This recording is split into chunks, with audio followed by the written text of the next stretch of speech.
Welcome back to Maniacal Music Musings, everybody. I'm your host, Jeremy, as always. And if I never breathe again, then I'll tell you tonight it's going to be one of our best shows ever. I'm not kidding. I am with you through all the storms of Africa, whether it be part 1 or part 2, because they're both good. In Custom Ipsio, I armed up to conquer the dragon from Lower Hill, and that's why I'm here tonight. True story. My co-host, though, who actually made it this time. Some call him Peg Leg Silly Billy, but I know he's just vibing with his Orinoco flow in his exile with his Moonlight Mama. He lives for war and peace as he's screaming at anyone who will listen, find me some pretty girls so I can rise up and just let it be. He says daily, give me your love and I'll make brighter days come for you. CJ playing the music god himself. Hey, yo, what's up, Mom? I totally had to edit out the MF part. I usually do with your name. I was like, oh, oops, can't say that now. But yes, no, folks, you're mute. I'm here, kind of. Yeah, 98% here. Thankfully you are. Thankfully you took care of yourself. But folks, we are back once again to talk about, well, music, simply put, because you know how much we love it. And these albums this week are not our usual type of albums, but you know what? It's good to go off the grid sometimes because you find things that you didn't think you'd like, but you actually end up liking. Who knew? And wait till you hear what they are because you're going to be like, you like that? Yeah, I did. What can I say? But let me introduce our returning guest because she had to come back a second time because me and her had so much fun the first time we recorded, and I had to have CJ meet her. Ladies and gentlemen, Autumn Williams, poet and author, is back on Maniacal Musings. Welcome back, I guess. Thank you. I'm glad to be here. Yeah, because, I'm not going to say why she's back just yet, because that would just ruin things, so, well, she had fun last time, that's for damn sure, but she also talked about certain artists, and we're going to talk about them in a little bit, but why don't you remind the folks at home in case they missed the first episode, which you should go back and listen to that, folks, just saying. But tell us about your poetry a little bit, just so people who haven't heard about you before can be acquainted. Yeah. So I am the author of 2 poetry books, Waves and Clouds on the Ground. I post on Instagram and have pretty active on sharing my poetry there. I wrote just some modern poetry, free verse. I like to write in a way to make things universal. So it's often about having a chronic illness, but it's not directly about having a chronic illness. So I'll write about nature or loss or love in a way that helps everyone feel seen and heard, like they can put their own lives in the poetry. And you are pretty active on Instagram. I see your stories all the time, and I'm sitting there reading them like, ooh.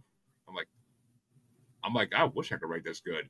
And I mean, for a general audience, I mean, I could write good for certain audiences, but general audiences, not my style. Not my style to write for those people. But not in today's world, at least. But, well, let's get right into it, because she's been here before. She knows the format. What album did you want to bring? Because we talked about this artist last time, and you sent me down a wormhole of exploration with this artist. So, please, what album did you want to bring, Autumn? Awesome. Well, I wanted to do Enya, so that was hard to pick the album, but I picked Watermark, one of her earlier ones. It has my favorite Enya song in that album.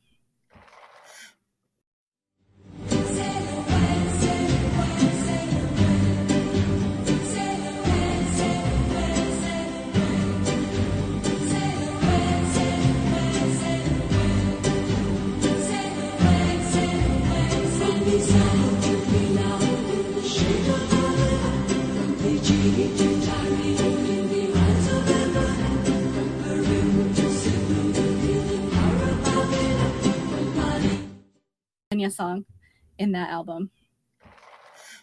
I wonder if it's my favorite too, actually. I'm kind of curious now, but we'll get to that in a few minutes. Well, you know, I think we're gonna go by release year for this week. And I don't know I never heard CJ talk about this before, so I'm kind of curious. CJ, what did you think of Enya? I know most people would look at me, knowing my background, and probably be shocked by the fact that I am a pretty big fan of Enya. Have been since she was in Clanad, with the rest of her brothers, sisters, aunts, uncles. It's kind of a family band for her. She's got one of them voices. I sort of compare her to Sarah Brightman a lot. They have those ethereal voices that sort of transcend your typical music. And it's one of the musics that when I need something to just really relax and chill,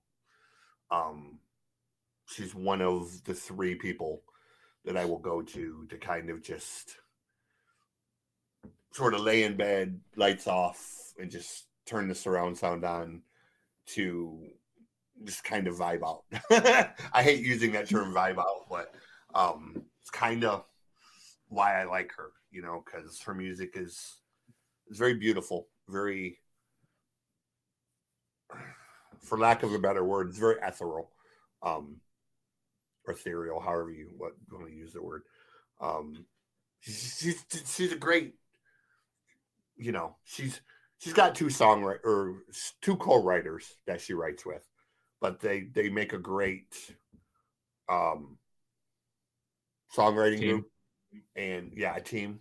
I guess that's a good word. If my words don't make sense tonight, I apologize.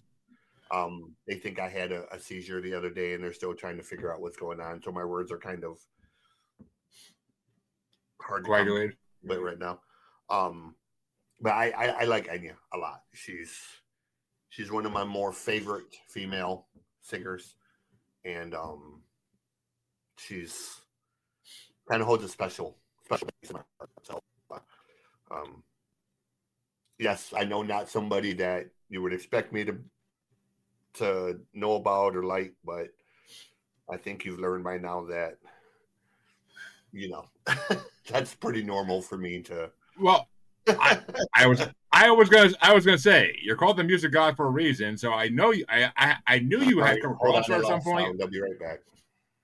All right.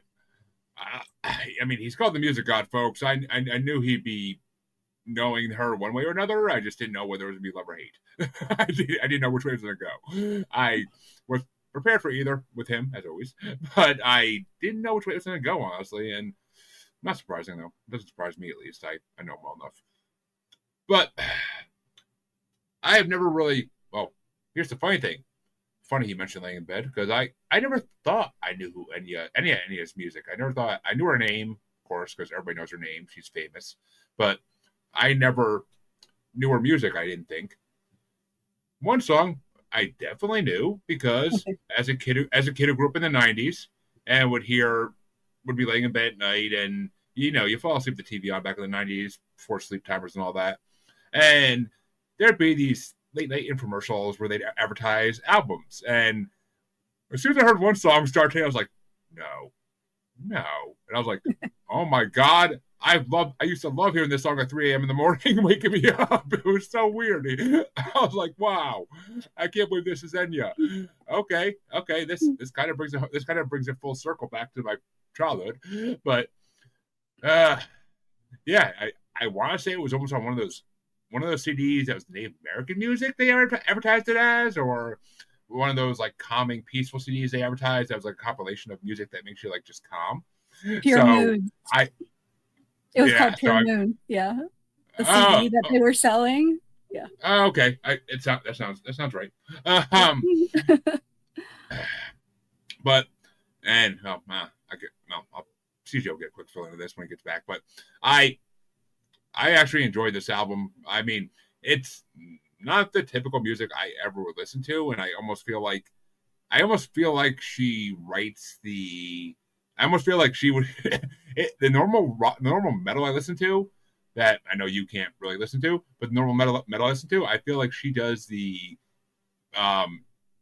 intro tracks. I feel like she does the interlude tracks. I feel like she does all those type of tracks because that's music that they have in those. And well, I don't listen to those types of tracks like religiously. I don't put them in my like list ever because it's just like, okay, this is a good intro, this is a good interlude, but it's not something I want to listen to over and over again. It's beautiful music, but I need words, I need lyrics usually.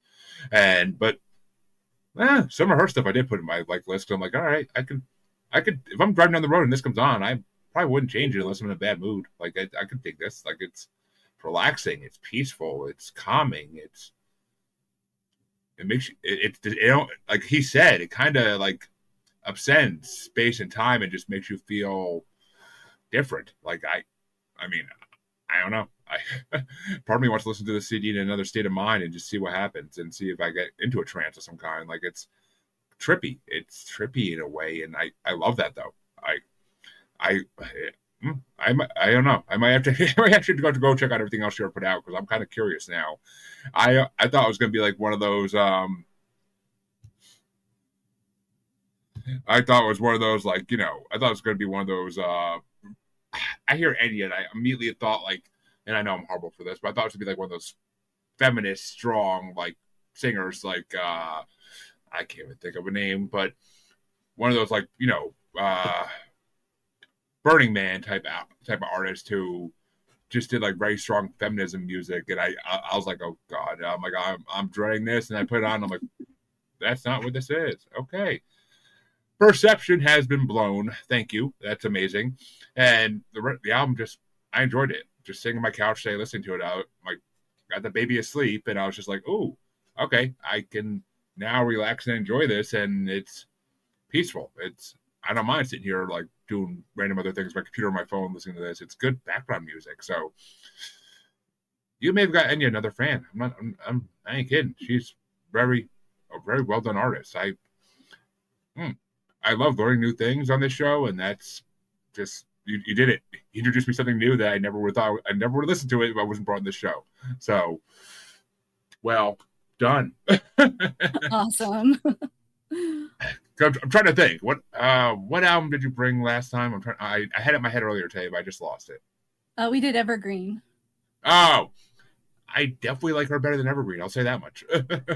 Evergreen's not bad, but I mean, I definitely didn't mind them. But I like Enya a lot more, and that's not something I ever thought I would say about Enya.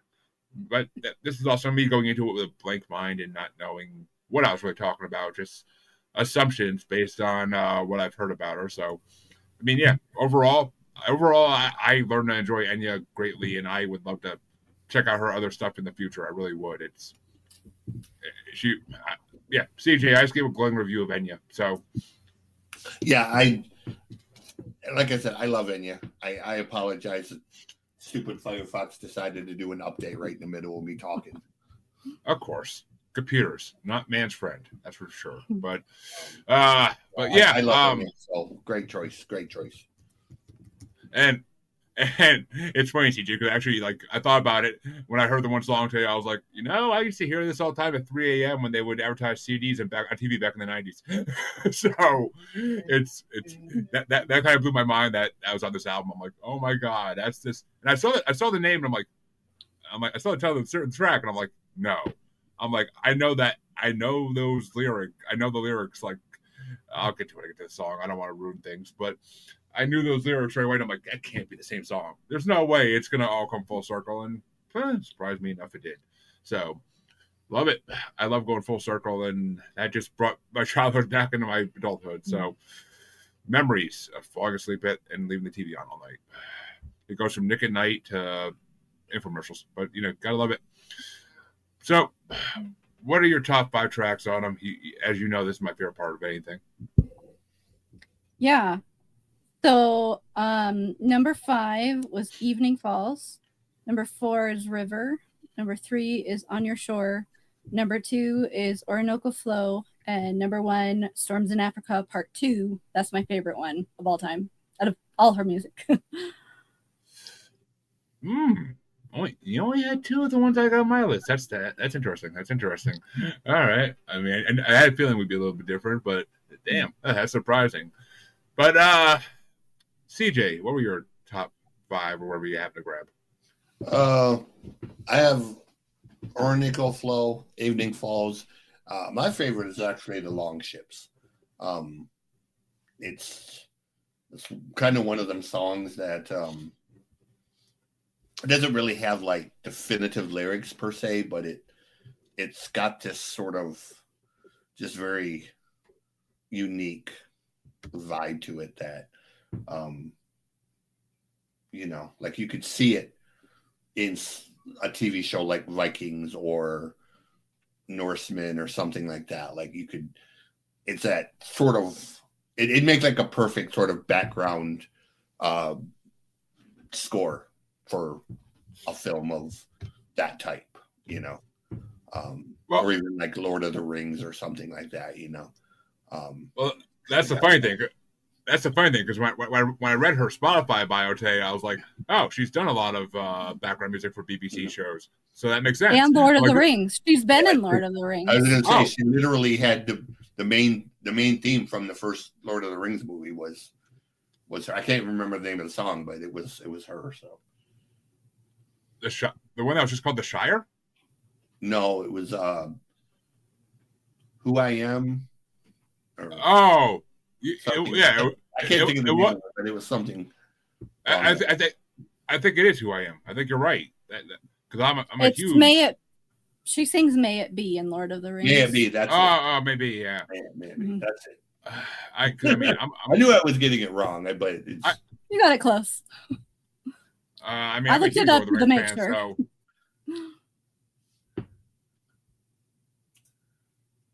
I mean, I'm a huge LOTR fan, so like that and honestly, it doesn't surprise me to hearing this album like that she did that, but it doesn't surprise me at all. But now I got to go look for that song and be like, all right, which one should she write?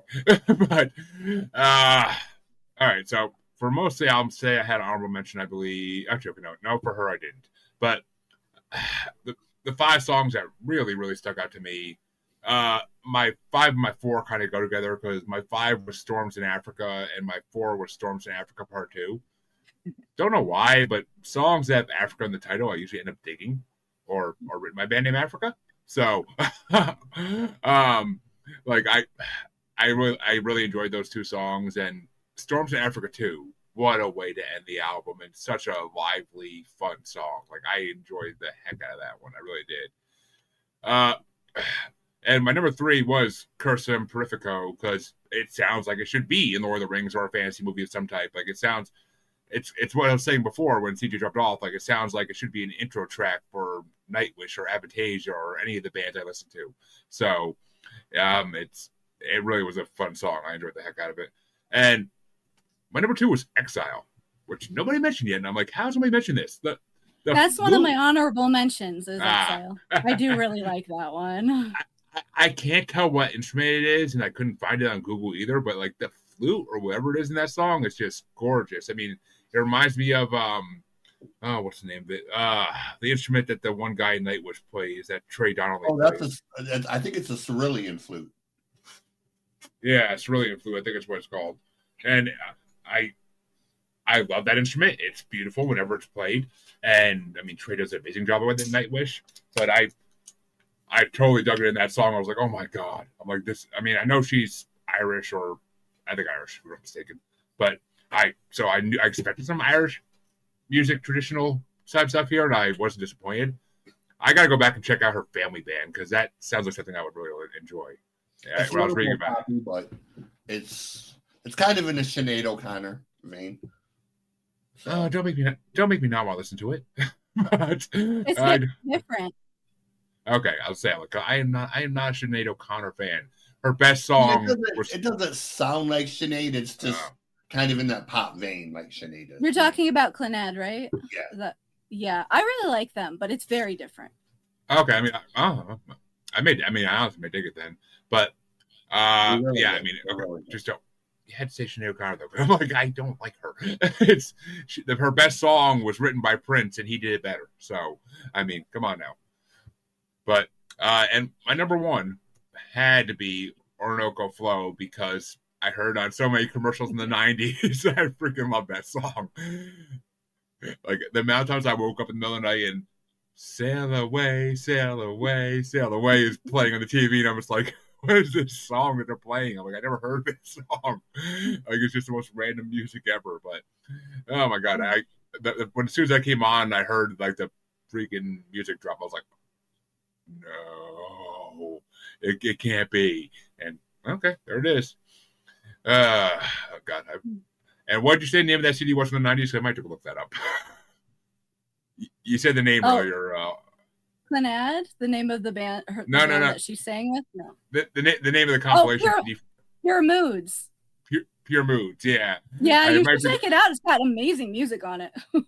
I might have to. I mean, I was back then in the day, you would have to go or either call the number or go on the website and buy it. And I was too young to do that. So, but I enjoyed. I mean, I enjoyed it. I enjoyed Enya amazingly. Like it blew me away how much I liked Enya. It really did. Yeah.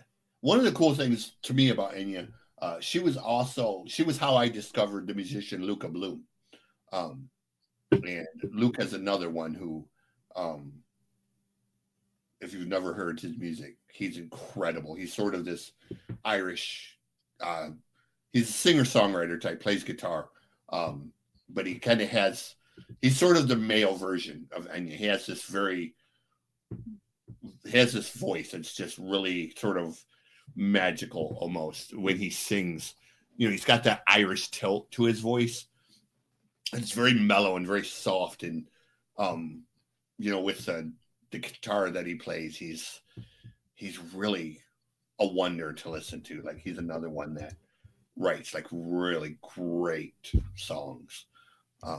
So he did a duet with Enya on one of the records, one of the songs. I think it was a Christmas one, if I remember correctly. And he was so good on it. I looked him up and just become like an instant fan. So well, I'll get into that more with my album, but I discovered so many artists that way by looking them up when they were on other people's albums. Like, I discovered so many good artists that way, and I never knew existed. So honestly, it's a great guest spots are a great way to find new artists to love. It really is.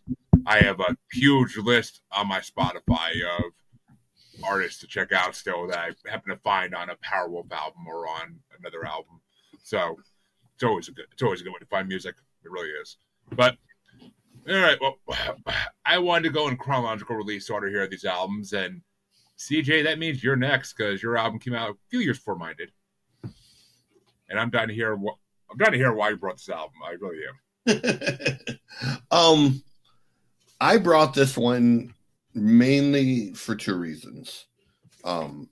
One, when I saw her choice and your choice, I don't have a massive list of artists that are more mellow.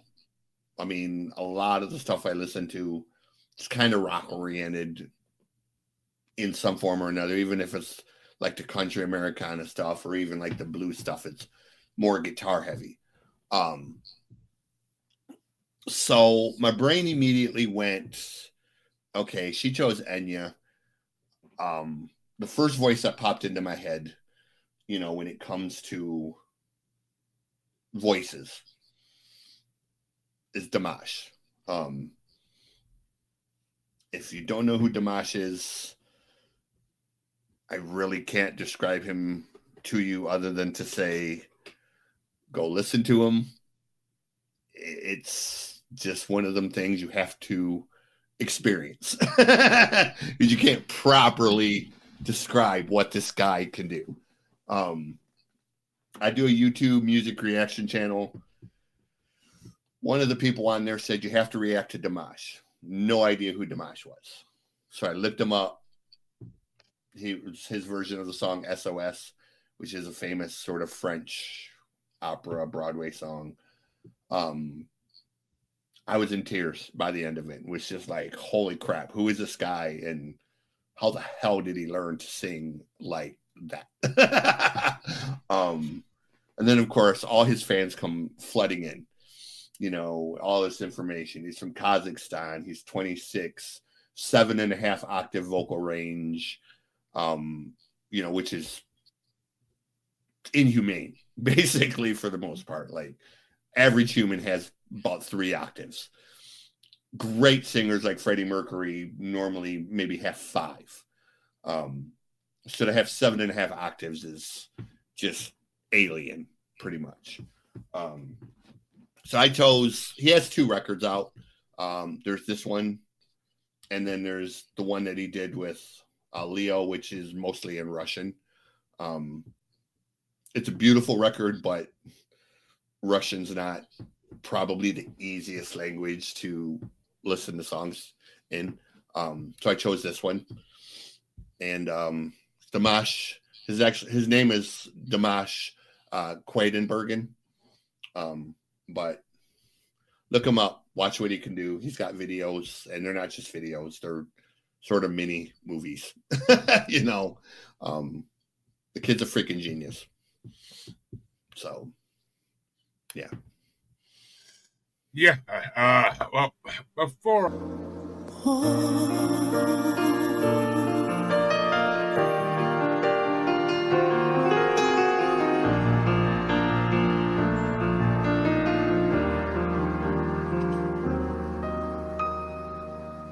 If I could stop the sky from falling and make the mountains move, I'd get to you, even if it means crawling, just so I call. Before I get into what I thought of Dimash, what did you think of him, Autumn? I loved his voice. I liked some of the songs. Some of them I wasn't a fan of, but more because I don't know. Like his screaming song, I was just like, he was very much like, I did this wrong thing and I need you to forgive me now. And I'm like, say sorry. Tell her you're going to fix it and then she'll forgive you. So that was a little bit like, I was like, but I loved his voice. It was amazing. And the music was amazing too. Definitely a unique voice. Very, very beautiful. Yeah, I mean, it's funny because I started listening to this album after I finished Enya today, and like CJ and I are going back and forth, and I'm at that point already talking. I'm messaging her. He doesn't even sing in English. And I'm like, did you really pick it? I said to him, like, did you really pick it after hearing one song? I was like, did you really pick an album where they don't speak English? And he's like, I think he speaks English at some point, and yeah, he does in some songs. He has English lyrics in certain parts. He sings in 13 languages, so I saw that. Yeah, depending on like what songs he's doing, some of them are in English, some of them are in Mandarin, some are in Kazakh, some are in Japanese, some are in French, some are in German. I mean, the kid is. He plays 11 instruments. He composes his own music, sings in 13 languages, has a 7.5 octave vocal range. The kid's pretty much an alien, in my opinion, because well, you know, I mean, he's basically Prince with more octave range. He's kind of like Pavarotti and Prince put together, more or less, man. I mean, but the thing that makes him unique and what really endears him, no pun intended, his music fans are called deers, is he's so humble. Interesting. All of his money that he raises, that he earns, he turns around and he puts it into these charities that he has, like World Peace and hunger and human migration, things like that. Like he really is this super charitable, low-key, very, very humble guy. And you know, he's doing things not just musically that other people can't do, but he turns around and turns it into positive change. You know, he doesn't just talk about it. He rarely talks about what he does. He just goes out and he does it. And he's a U.S. peace ambassador. You know, he's been awarded multiple awards for humanitarian causes. So he's really not just a phenomenal musician. he's just phenomenal human being, you know. And that's kind of what, once I learned about him and I heard his voice, I was like, wow, you know, now I got to learn about him. And when you start reading about him, what he does, he's really on a different level of consciousness and humanity, man. Like the kid is really special, you know. So I am all for what this kid is about, man. Like you know, and he's another one. When I need to chill, I turn his music on, because his music really, you know, you can really just kind of sink into the whole vibe of what his stuff is. And he's done covers of Queen, and he's done famous Broadway stuff, and he's covered Celine Dion and Eric Carmen, and Did you say Eric Cartman? Did you say Eric Cartman? No, Carmen. Oh, okay. The old classic song "All by Myself." I was gonna say, if he covers some of Cartman songs from South Park, I would be like highly interested in hearing those. But he has the one song where he does. They did the video where it's like a vampire type thing. He like plays almost a interview with a vampire type of thing with the reporter. She comes in and you know, it's like this New Orleans blues type of thing. All right, I got very versatile. You know, like he's very much like Prince in that sense. Like he does blues, and he does classical, and he does pop, and he does like K-pop type stuff. And you know, I mean, he really is. I mean, I'm a wondrous, different kind of person. So, well, what can I say about Dimash? Because I mean, this was two new experiences for me tonight. People I never. Well, okay. One person I heard of, obviously, and one person I never heard of. And at first I was like, what the heck is he having me listening to? The first couple tracks, I'm like, what is this? And then a couple tracks hit, and I'm like, wait a minute now. I'm like, some of these I can get into and I can really like vibe with. Like some of them blew me away. And as much as Autumn says she hates that song, I love that song Screaming, and I love the remix. Like the lyrics in those songs are genius, and I like his mood in them. I like the vibe in them. Like I've been there. I can like just I could feel it. So it's a lot of his music I can get with. I mean, not all of it. Some of it's just like what is this? But other parts of it, I'm like, okay. I'm like, and his voice is right away. I picked up on his voice in the first song. And I'm like, okay. I'm like, I will listen to this whole album for his voice if I have to, because his voice is incredible. It's very rare I say I hear a voice that's better than Freddie Mercury or Prince, and he kind of blew them out of the water with his voice. Well, Freddie is one of his musical idols. I'm sure. And but I would bet money.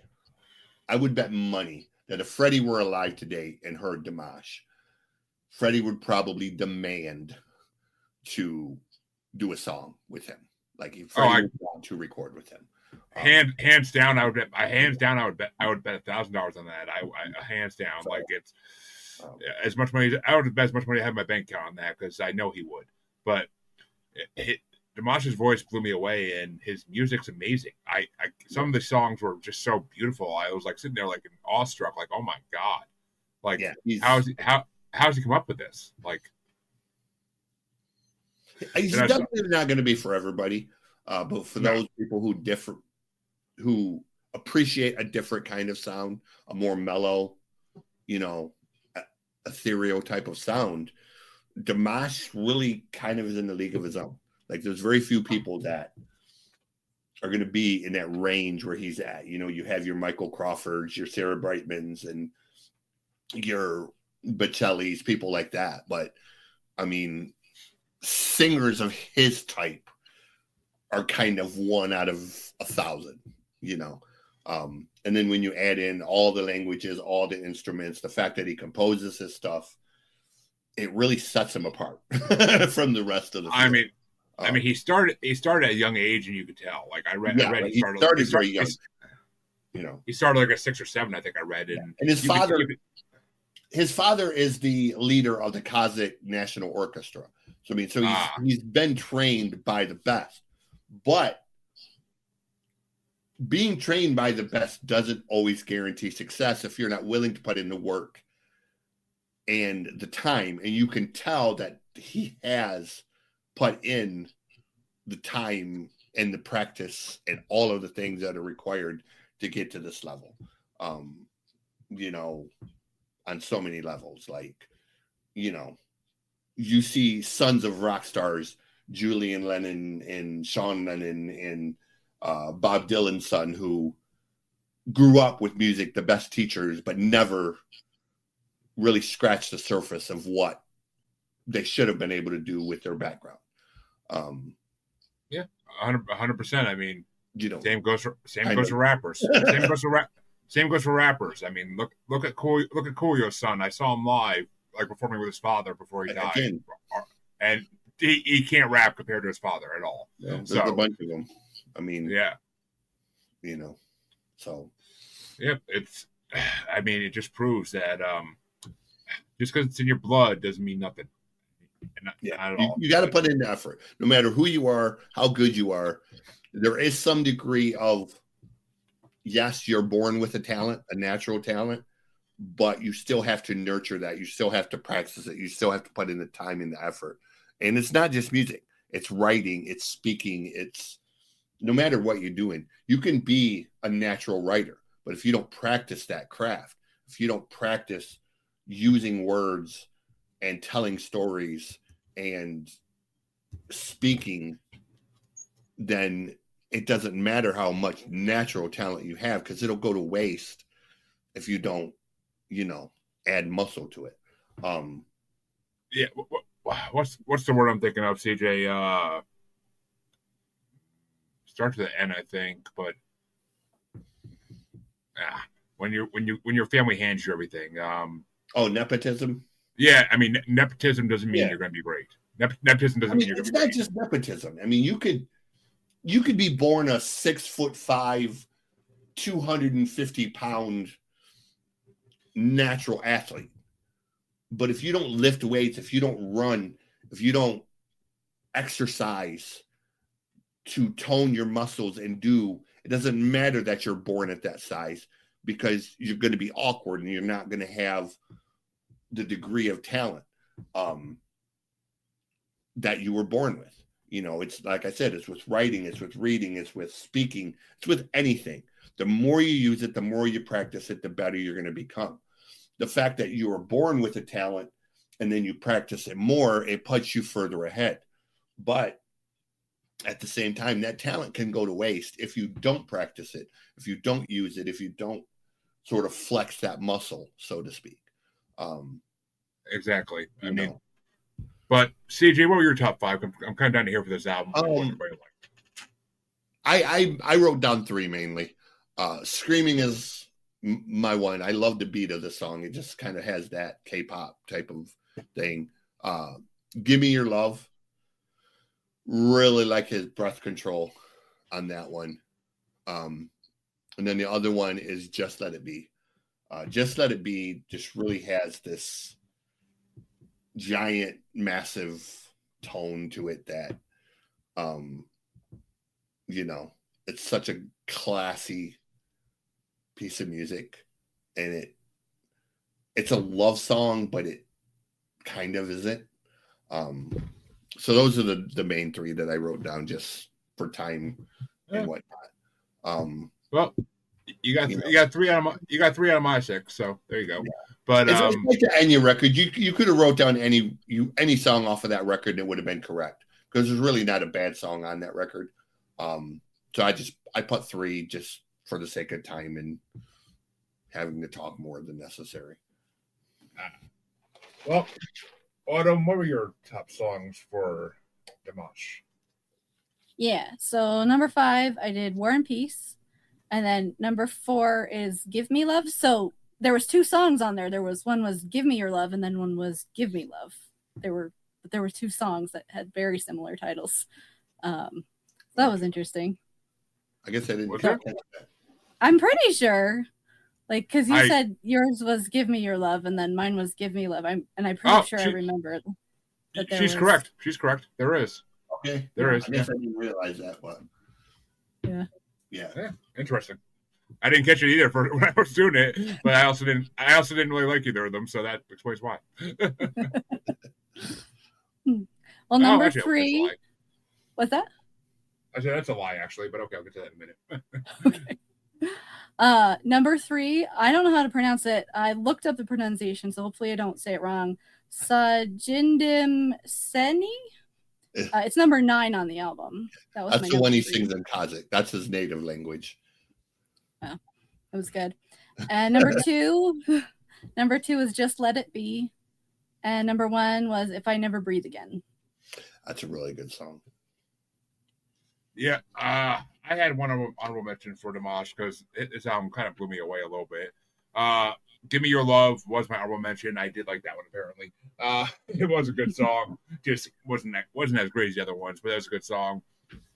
Just Let It Be was my number 5 because I was getting Beatle vibes with the Let It Be part, but like Just Let It Be it blew me away. It was a really good song. I kind of like the way he does his voice high and at certain parts, but low at the other parts. It really was put together well.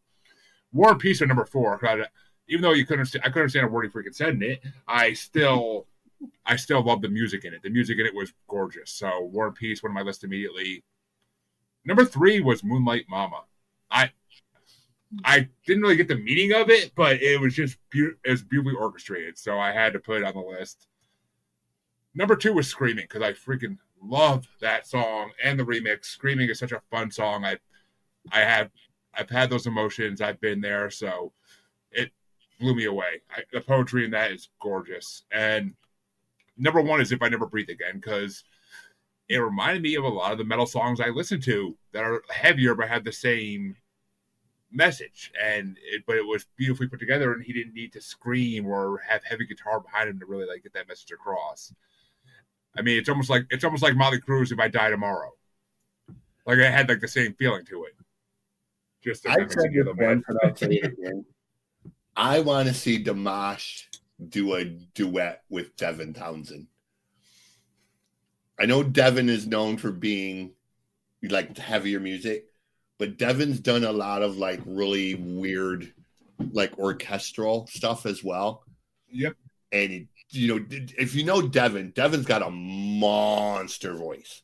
Devin and Dimash together, I think would probably rip a hole in the time continuum because their voices are just so powerful together that and Devin writes really wild stuff, Ziltoid the Innocent, the coffee guzzling alien searching the universe for the best cup of coffee. Yep. I think the two of them together would just do something so every time we bring up that damn album, I keep saying I gotta go re-listen to it because I haven't heard that album in a good decade, and that album is so good. But I keep saying just the concept, a concept record about a coffee guzzling alien it's funny to think about, but then you hear the record and it's okay, he actually wrote this sort of death metal-ish or this death prog-ish record about a coffee guzzling alien. It's a space opera. It's literally a space opera, and it's amazing. Yeah. It's like if Slayer and Frank Zappa got together is kind of what it's like. So I don't know. Anyways, I'm gonna shut up and let you do your well, I mean, yeah, and Dimash, I might have to explore more of his music as well, same as Enya, because they both blew me away, and I kind of want to put them on the list. It's a long list. I'm just hitting stuff. Actually, I'll get to that in a minute because I'm just hitting stuff now that I put in the list a year ago or more. So, yeah, what can I say? But I guess it's time to talk about my album. And see, the last time Autumn was on, I brought Lord of the Lost, and while Autumn did appreciate the poetry in his music, she couldn't listen to the actual songs because they're just too heavy for her and she couldn't handle it, which I get. Because Not I'm everybody sick. can handle I just my No, I get illness. it. So I mean, I get it, but Yeah. and I'm CJ sort of a Cinemas, fan, but some other stuff kind of just over my head. So I love. There's not a thing he's done. He literally was number 3 out of my top 5 artists for this past year on Spotify. So I can't get enough of him. He blows me away. His voice is, he can go from screaming to melodic singing 1 second to the next. He's incredible. But so I promised Autumn, I'm like, I actually came up with this idea for this album for her last time we talked. I'm like, I have an album I think she actually would enjoy. So I'm like, let me bring it on. And I've been meaning to bring this album on for a freaking year, literally a year and a month since it came out.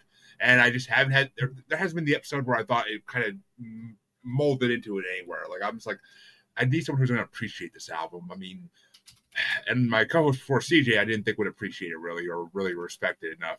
So I found Miss Patty Gurdy literally at first on Facebook on Reels. That's where I found her from, was on Facebook on Reels.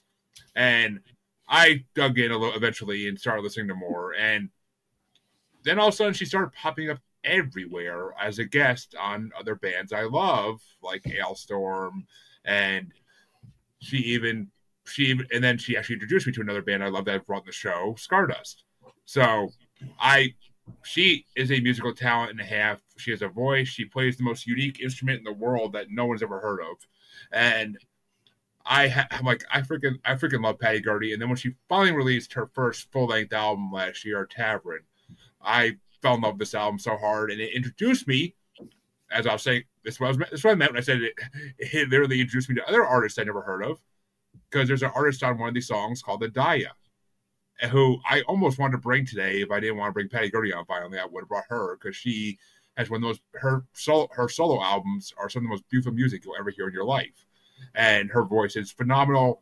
She's very folkish, very almost like basically like folklore, tall tales type songs. Irish, maybe even Irish folk to a degree. But so I'm like, I had to bring Patty Gurdy. I'm like, Patty Gurdy's Tavern is just one of the best albums I've heard in a long time. And I love. He was far too tank for what he drank, so they made him walk the plank. Big Mike Silly Billy rose for 6, but his crewmate whines about his ticks. He was far too tank for what he drank, so they made him walk the plank. Man on board, he's down in the deep sea, down without hope. When will you release me? Man on board, he's down in the deep sea, down without hope. When will you release me? I love Patty. Everything she does is amazing. Her second record, though. What's her second record, full length? She's got 3. Oh, I don't, because the other ones are more EPs and albums. They're not like full length. I don't think so. Pest and Power is full length. I thought it was only 6 or 7 tracks, but I could be wrong. But yeah, I mean, and I honestly, Pest and Power didn't blow me away. It didn't blow me away. So this one blew me away because I think she finally got the means to put together a real album and like have guest stars and everything else, and it blew me away. Because she jumps back and forth between different genres in this album, and I just can't get enough of her, and I can't get enough of the instrument she plays, the hurdy-gurdy. I freaking love that instrument. It's so beautiful sounding. You could put it in a metal song, you could put it in a very calm folk song, and it still sounds amazing. So it's kind of like the Cerulean flute that Troy plays in Nightwish. Like, it's kind of just like a perfect instrument to play anywhere. So I wanted to bring Patty because it's time she got some recognition on this show, and hell, if I can get her on the show one day, I'd be honored and possibly bowing down like Wayne's World style at her feet. But what did you think of Patty Autumn? Because I hope this one you could listen to. Yes, I did. I really enjoyed it. It was interesting because my one daughter really likes this type of music. She gets into Irish music or just like really fun songs like that. And my kids and I love it when they find new music because we'll share songs with each other. I'll be like, I found this new song, you got to listen to it. And they'll do the same and they'll share their music with me. So that's a fun thing that we do in our family. But this made me think of my one daughter who really likes this type of music. And I do too. It just made me think of her, but not all the songs, but a lot of them. And it's just, I don't know. I enjoy sharing songs and learning new music, obviously. So that's a thing we do, kind of like you guys, but just at home with each other. But yeah, beautiful voice, a really fun album. Yeah, her voice is incredible. Hearing her sing with Noah, the lead singer of Stardust, like the two of them together is just, it's basically a musicgasm. Like just hearing the two of them together is a musicgasm to me. It's just mind blowing. But I could watch that video every day of my life multiple times and never get sick of it.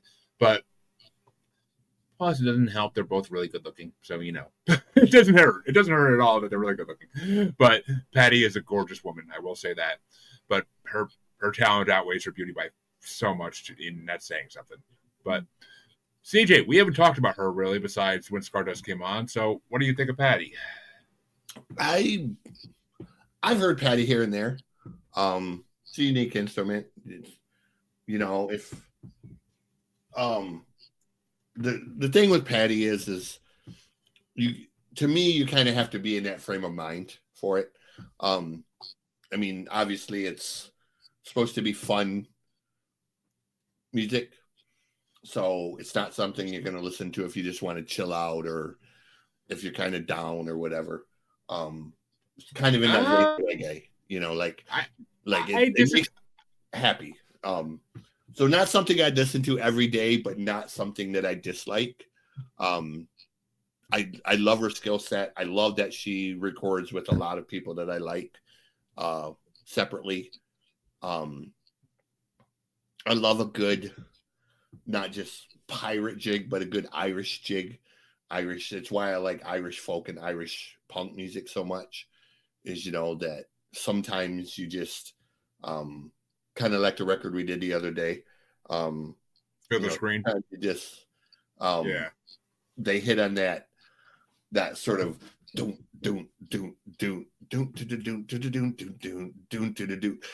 just got that lilt and beat to it that it's just fun and boisterous, and that's kind of like what Patty reminds me of. There are songs obviously that are a little slower and more.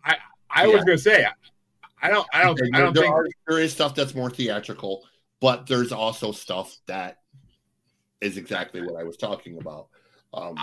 There is. I was gonna say though, because like she has a song for every mood, in my opinion. Like I can be depressed as hell, and like the one song on this album will lift me up every time. Actually, two of the songs on this album lift me up every time. But you're right. Some of the songs are just pure fun, and that's the great. It's not this album, but she does a song with the Snake Charmer called "When the Trolls Come Out." Like, and it's just like one of the most fun songs you'll ever hear. Like, there's even a music video of like the two of them like singing while they're being chased by like animated trolls, and it's just it's hilarious to watch. I her do a song with John Goblin, like her on one of the Necker Goblicon songs. I think. Hilarious. Yeah. She'll be playing more in the future. I know that she's not going anywhere. Right. She just released a single, "The Red Baron," which is amazing. I think if I'm not mistaken, it's a Sabaton song she covered, but. Okay. I think I know she's on tour with Sabaton right now. I think, but love Sabaton. I never really got into them, but from what I've heard of them, I do like them. But I had an honorable mention for this one as well, and honestly, I can't believe this is my honorable mention. I thought it would be like my top two, but "Find Me Some Pretty Girls," which is the first single off this album, and which is what it's a song that introduced me to Adaya, and the other woman that's on it. Pernilla, whatever her name is. Pernilla Canapin. She's not bad either. I just can't. I tried listening to all her music and I just can't because it's in a completely different language and I don't understand a freaking word of it. So I'm like, I can't. I just can't. And it's too instrumental too. She's just too instrumental, like completely like instrumental, and not in a good way like Enya. But I mean, she's in the video. She's the violin player. But yeah, I mean, Adaya's voice is amazing, and she's very folksy. So I listened to her two albums, and I was blown away. She'll be on the show eventually, that's for damn sure. But "Find Me Some Pretty Girls" is a fun song, and the fact that a song like that is sung by all females kind of blew me away. And I was like, oh, that's interesting. Like, I love that she did that. But I don't know. I don't know her preferences in the LGBT spectrum, but I would almost guess she's bi. But I don't want to assume things I don't know. My number 5 was Brighter Days Come, because that is a song that if you're depressed, that song will lift you up any day of the week. Brighter Days Come is just such a beautiful song. The way she sings it, it's perfect. And same with my number 4, Rise Up. That's a song that just lifts your spirit. And I love the way she does like the different octaves in her voice when she does that one. Like when she's doing the chorus, it's just perfect. My number 3, though, my number 3 is kind of a throwback to a 90s song, and I freaking love they did that way. Because it's Christopher Bounds, I want to say. Yeah, Christopher Bowes. The lead singer of Ailstorm, like guest on it with her, and I mean she's guested on their stuff, so he I guess he agreed doing it for her. And Peg Leg Silly Billy is they rip off Aqua's Barbie song in the beginning, and I freaking love it. Hey Patty, want to go on a boat ride? I didn't even realize they did that even until I saw people commenting on it on YouTube. I was like, oh my god, they did. I didn't even put that 2 and 2 together. And the music video is literally the funniest thing ever because it's just the two of them in like a canoe while they're performing. And he just keeps pulling like all these dolls out of like his pirate coat. And she's just looking at him like, where is he getting these? It's the funniest thing in the world. Like some of her videos are just amazingly hilarious. But my number two is, I think, is one of the greatest love songs of all time. And that's I Am With You, because it has the great Marco Hietala on it from Nightwish and solo artists as well. But Marco Hietala has I love his voice in songs like this, and he does such a good job on his part of the chorus, and his verses are amazing. Like, and the two of them together sound natural. Like, I would honestly love to hear a duet album from them. I would love it. And my number 1, I didn't think it would be my number 1, but it keeps blowing me away every time I hear it, and it's just a fun Irish like folktale basically. And that's The Dragon from Lower Hill. Like, it reminds me of, like, all the classic, like, myths and legends I love from medieval times and whatnot. So, it's just a fun song. Like, it's a fun song, and I love her voice in it. Her voice blows me away every time I hear it. Just can't get enough of it. And it's about a dragon. Who doesn't like dragons? I mean, come on now. But every boy loves dragons when they're little. So, even when they're grown up, they still love dragons. If a movie's a dragon in it, I'm freaking watching it. But unless it's Godzilla, then I kind of get turned off. I don't know why, but it's a different story. But what are your top songs for that? Autumn, I'm dying to hear.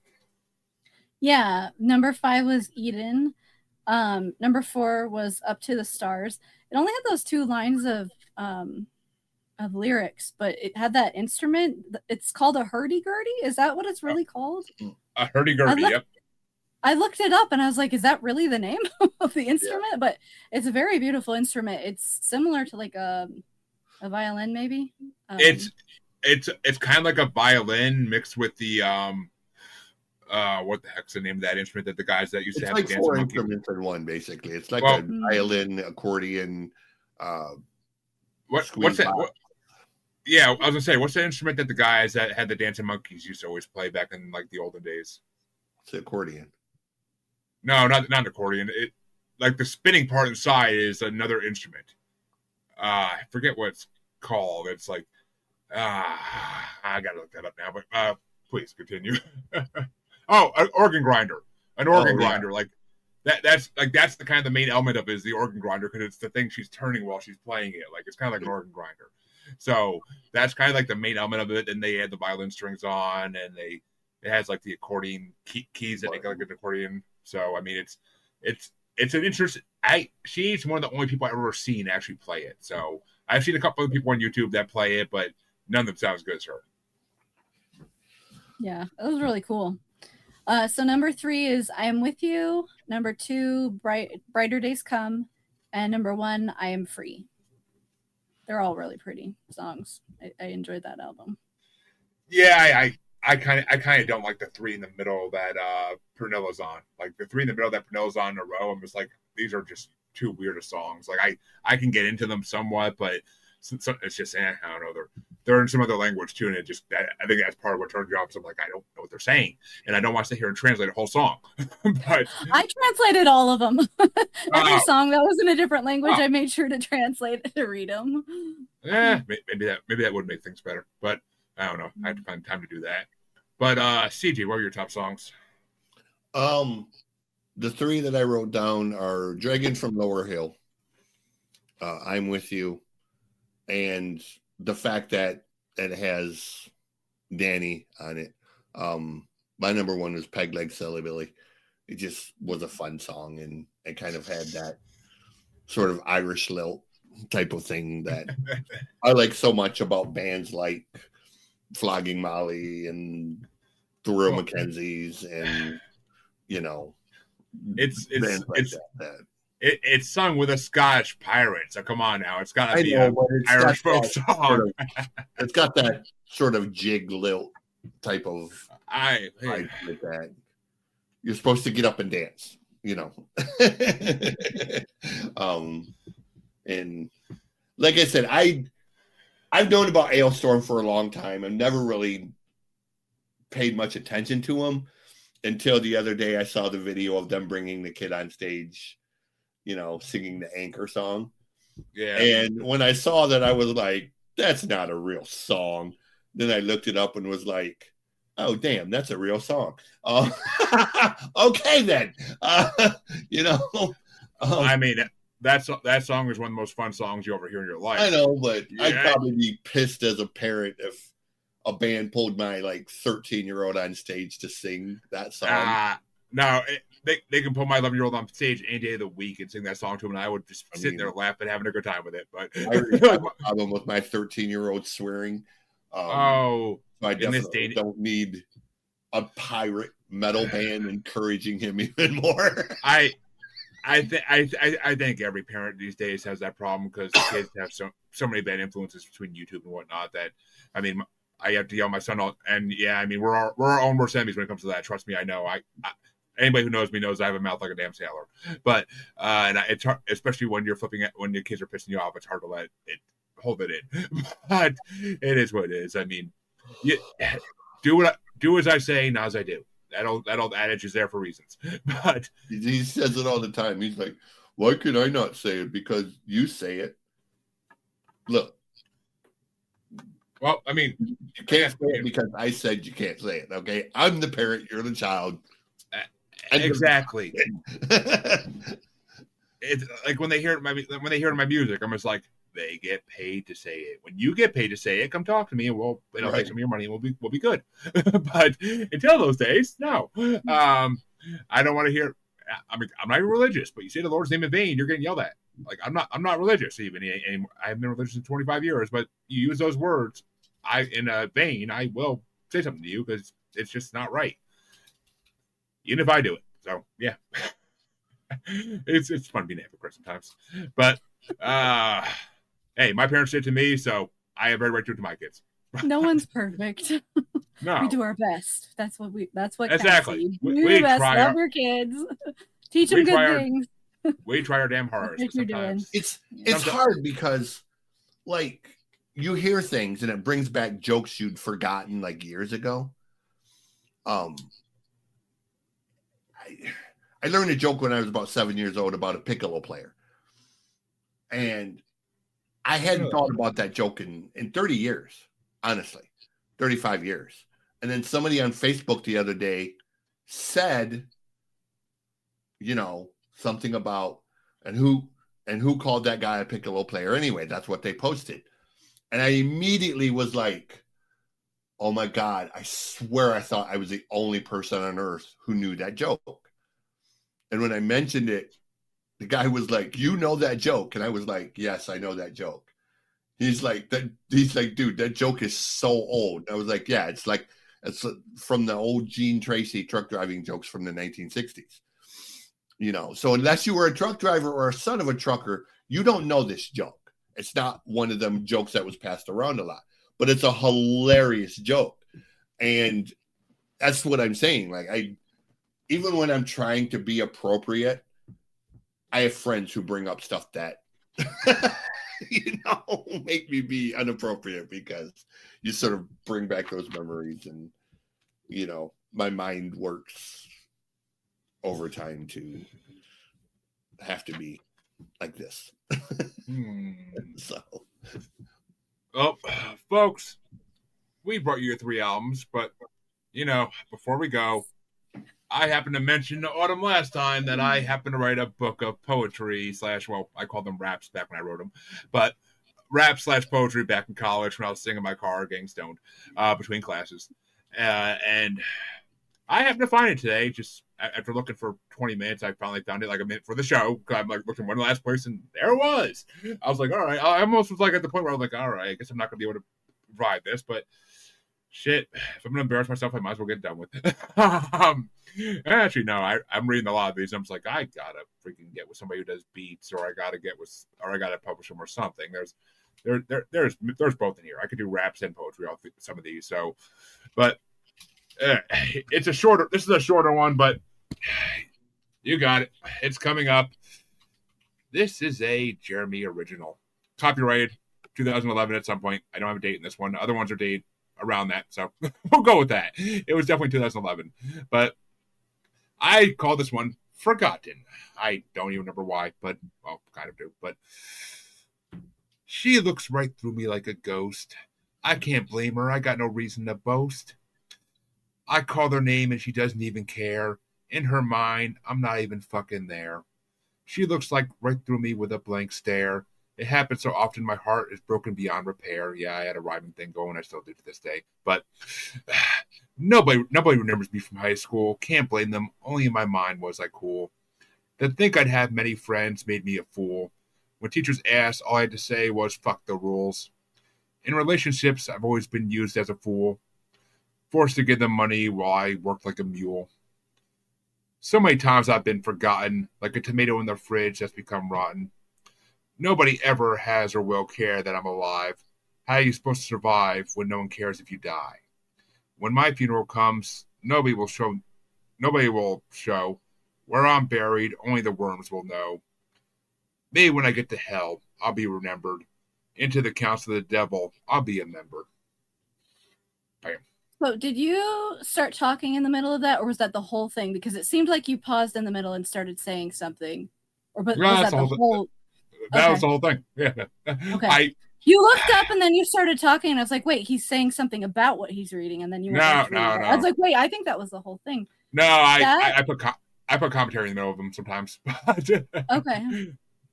That was really good. I think if you did publish that could really help other people feel like they're not alone and seen and heard and their feelings and stuff like that. I think it's what's good about sharing things when we're having a hard time. And folks, that's something I wrote 14 years ago. And to this day, I look at that. I just looked at that the first time in 14 years, and I was really like, that's not bad. I'm like, I can't believe I wrote that. That came from my freaking brain. Oh my God. I mean, a lot of this stuff is Juggalo raps, 100%, 100% because that's what I was into back then, getting into huge back then. So a lot of it is not something I'd read in my podcast. I've heard that people think I'm a serial killer, but still. Gotta get the emotions out, write it out. I was in dark places back then, and that song was more of a depression song. But I definitely got to look through those more though. Some of that stuff was blowing me away, and I'm like, all right, I really got to dig in detail some of this and figure out what to do with it. So yeah, I thank you, Autumn, because I honestly would probably never have actually thought about sharing those ever if you didn't say something. And I was like, you know what? I'm like, I gotta go look at those again. I'm like, I kind of had a feeling they might be like too immature and too insane, but I'm looking back at them, I'm like, I love artists that put out this type of stuff nowadays. So to this day, I mean, why shouldn't I share it? Because I can be one of those artists, for God's sake. So I don't know. What do you think, CJ? What? I'm sorry. Here I am pouring my heart out, and he just is like, "What?" But no, it wasn't. Yeah. It wasn't bad. I mean, I've written far worse. I've written stuff that I read it now and I kind of cringe at it. There are some of those in that book, trust me. But there's other stuff that I won awards for. So, what have you written that you've won awards for? I actually, the very first thing I ever wrote in first grade, Young Authors of America, I wrote a book about animals, and I ended up winning for the entire state of Michigan. Wow. Got to meet the governor. I beat out 12th graders. Oh my gosh. For the state that year. Got to That's meet incredible. the governor of Michigan, have dinner with him. I won a $150 savings bond, which in 1978, was really an incredible amount of money for a first grader to win. I've been writing ever since. I actually have a degree in journalism in creative writing. I'm back in college now for media communications and music production. Have my first books coming out early next year. That's awesome. So we have a horror comedy coming out. I like to describe it as Van Wilder meets Texas Chainsaw Massacre. It's kind of it's sort of a Dexter style horror book with a lot of metal and pop culture references in the sort of Ryan Reynolds, Deadpool, Van Wilder vein. Imagine if Ryan Reynolds was a cranky truck driver who liked heavy metal and then came across a serial killer in the Dexter vein. That's kind of what the book is going to be in the vein of. And then we have a nonfiction book called Woulda, Shoulda, Coulda, all about those great bands from the 80s and the 90s that could have, should have, and would have been big if not for, record labels being record labels. So those would be the first book is called All Men Are Cremated Equal. So That's great. fun play on words. Very there. true. Yeah. It was one of them conversations that, you're sitting around with your friends drinking half drunk, and it just kind of popped into my head that, hey, this would be a good song title. And I actually have a song that goes with it, but ended up using it more for the book title than the song title.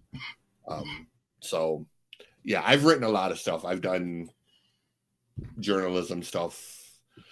I mean, if you look me up on the internet, there's hundreds of music reviews and a YouTube channel with music reactions and best. I'm known for my year-end best of lists. I do like a top 30 for like 7 different categories. So there's like 200 records that I sort of point out at the end of the year, like, hey, there's 30 records in metal, 30 records in rock, 30 records in hard rock, 30 records in hip hop, 30 country, Americana, bluegrass. These are 30 records within this genre that you should have either listened to or should listen to because they're really freaking amazing. And it's not the mainstream stuff. It's not like the low-hanging fruit. It's the more underground type stuff. So they are good lists. I looked at them last year, and they were. This year's list is loaded with great stuff. But, well, folks, that brings this one to an end. Autumn, where can they find you and your amazing books of poetry? On Amazon, they can buy my book Clouds on the Ground, or they can check me out on Instagram at Autumn Williams Poetry. I share a lot of stuff there. She does, and it's very inspiring, so a lot of it. And Thank you. Good writing overall. But I enjoy reading them. But CJ, where can they find you besides the 2 books that you mentioned? Yeah, just type in Music God CJ Plain. The website is musicgodcjplain.rocks. The YouTube channel is Music God Reacts. Pretty much everything else is Music God CJ Plain. It's kind of, a name a teacher gave me that I turned into a brand because, hey, everybody needs a brand, and why not use the thing you've been known as since 7th grade? So, yeah. So just type in what you see on the screen. I'll pop up. Yeah. You can't miss his ugly face.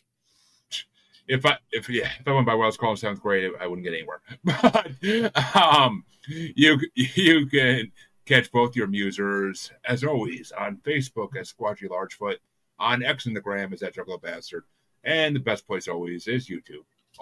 Everything Maniacal Music Musings is done is on YouTube. You can see me and two of my co-hosts' ugly faces as well, and of course you can see the lovely Jamie Forrest's beautiful face. I ain't gonna call her ugly because she'll kick my ass. But you can check us all out there. Have a good one, everybody. We'll be back next week with our regular scheduled programming as soon as the guest gets back to me. And you can also check us out a week from Saturday. It's our yearly Christmas bracket, and Christmas pop got chosen, much to my chagrin. But I will suffer through Christmas pop one time only. 49 songs. Shoot me now. I'm gonna have that week's gonna be a week of driving hell. But well, I'll be there. Check us out then, everybody. Have a good one.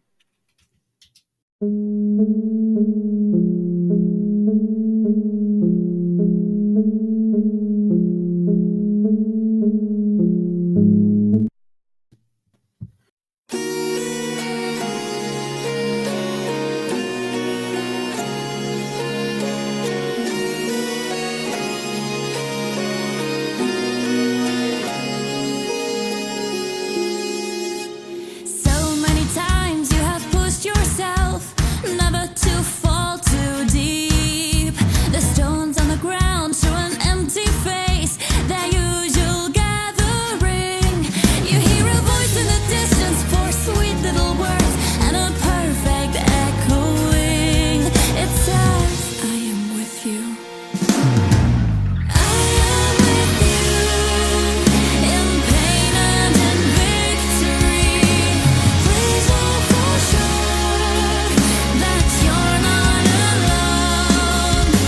I am with you, your dearest polarity, waiting to show forevermore.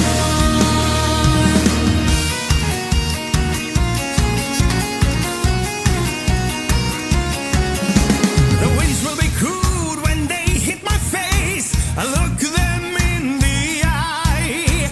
Courageous and proud like my figurehead when the waves are high. I remember the voice in the distance sing like a perfect echo word.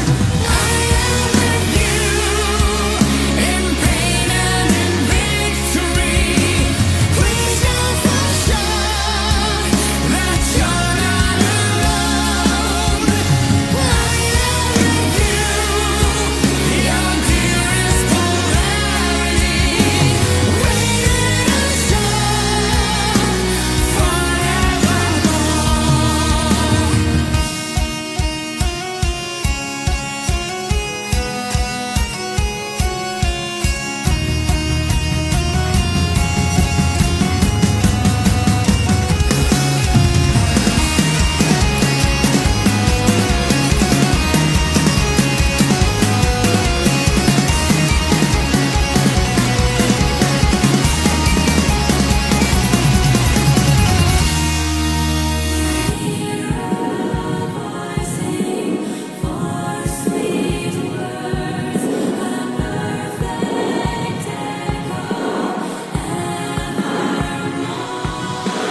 Ich bin bei dir in lachender Boris.